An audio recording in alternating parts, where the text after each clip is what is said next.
আজি ৰাতিপুৱা শ্বিলঙৰ ফালে ওলালোঁ। প্ৰপাৰ শ্বিলং নহয় যদিও বৰাপানীৰ ওচৰতে থকা মিনি পেহেলগাম বুলি কয়, তালৈ ওলালোঁ। অকল আমাৰ ফেমিলিটো নহয়, ভণ্টি কেইজনী ফেমিলিও ওলালে, লগতে মাকো লৈ গ'লোঁ। কাৰণ মানে ভেকেশ্যন চলি আছে, ভেকেশ্যনত ল'ৰা ছোৱালীবোৰ ঘৰতে আছে। মোৰ ল'ৰাটো হোষ্টেলৰ পৰা আছে, সি ক'তো যোৱা হোৱা নাই, সেইকাৰণে বোলো তাহাঁতক চবকে লৈ যাওঁ। গৈ পেলাই আমি এটা সময়ত পালোগৈ তাতে, এয়া গাড়ীবোৰ পাৰ্ক কৰি লৈছোঁ আৰু গৈয়ে আমি নিজৰ এডোখৰ ধুনীয়া জেগা লৈও লৈছোঁ। আমি যোৱাৰ আগতেই তাতে মানুহ ভৰ্তি হ'লেই, বহুত মানুহ। কিন্তু ৱেডাৰটো ইমান ধুনীয়া কৰিছে নহয়, খুব গৰমো নহয়, খুব বেছি ঠাণ্ডাও নহয়। পিছে গৈ আমি এডোখৰ ধুনীয়া জেগা লৈয়ে ল'লোঁ। মানুহ খুবেই আছিলে তাতে।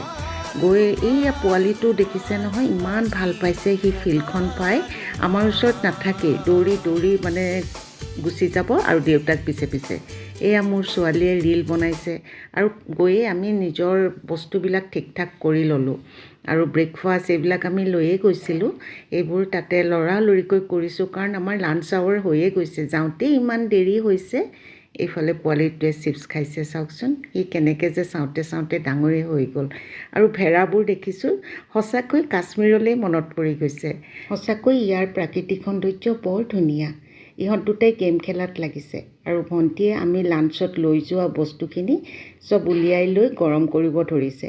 আমি ঘৰৰ পৰাই চিকেন আৰু পৰ্কটো বনাই লৈ গৈছিলোঁ, কাৰণ তাতে বনালে বহুত সময়ো যায় আৰু বহুত মানে লেতেৰা পেতেৰা হয়, ভাল নালাগে। সেইকাৰণে ঘৰতে বনাই লৈ গৈছিলোঁ, তাতে খালি গৰম কৰিছিলোঁ, কিন্তু ভাতটো তাতে বনাইছিলোঁ।